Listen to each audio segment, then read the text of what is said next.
Hasard du calendrier, c'est ici, depuis Tallinn en Estonie, où je me trouve aujourd'hui, que je vous parle de l'Italie en Méditerranée, loin des pays baltes. Mais cette semaine, l'actualité veut qu'on parle de l'Italie, puisqu'on ne parle que d'eux, Matteo Salvini et Di Maio, la Lega et le mouvement 5 étoiles, qui ont fait enfin une alliance de gouvernement, qui ont été capables de se mettre d'accord, malgré des idées contradictoires et des programmes bien différents pour ces deux partis populistes qui ont séduit l'électorat italien.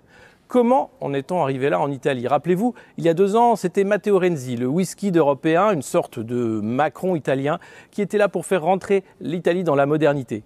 Quel échec! Aujourd'hui, ce sont donc ces deux mouvements populistes qui se partagent le gâteau et qui proposent un programme qui risque, ma foi, de heurter certains Européens, comme Emmanuel Macron, mais aussi des partenaires européens et bien sûr Bruxelles. Ce qu'ils attendent de ce gouvernement, c'est une remise en question de règles de gouvernance de la zone euro. Ce n'est pas une sortie de l'euro, ni une remise en cause de l'euro, mais c'est une question du prix à payer pour avoir l'euro.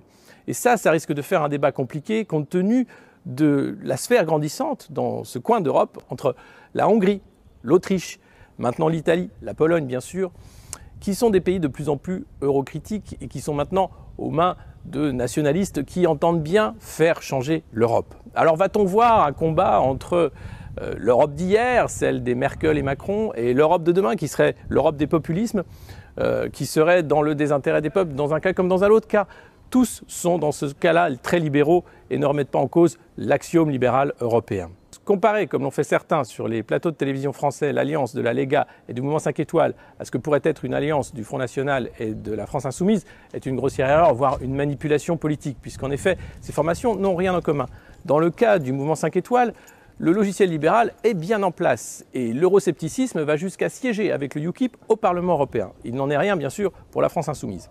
Et puis, le mouvement 5 étoiles, s'il est social, n'est pas forcément de gauche. Il est extrêmement libéral dans son ADN et on pourrait dire que c'est un proto-poujadisme italien qui a bien sûr pour but de changer la donne avec les élites telles qu'elles étaient autrefois dans la sphère politique italienne, mais aussi en économie, et faire en sorte que les classes moyennes reprennent un peu de pouvoir d'achat. Car qu'est-ce qui fait gagner les populismes partout, un peu partout en Europe?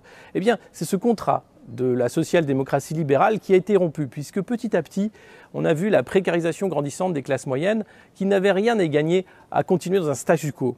Et ces votes populistes, bien sûr, ne font que commencer. On peut voir que Emmanuel Macron, dans les politiques qu'il entend mener, qu'elles soient sociales, qu'elles soient l'annonce sur le plan banlieue, qui n'en est pas un, mais toutes les politiques aujourd'hui qui vont être mises en place seront des politiques de contrôle des dépenses, de la dépense publique, bien sûr, de la dépense sociale.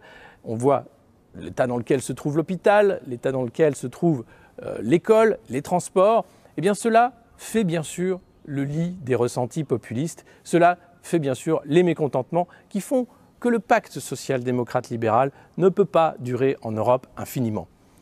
Question posée, ce gouvernement a-t-il un avenir? Giuseppe Conte, en Italie, le président qui a été proposé, un juriste jusqu'à présent inconnu du grand public, avec un CV un peu gonflé aux hormones, comme on aime le faire en Italie, et puis un côté peut-être un peu aussi sciento-sceptique.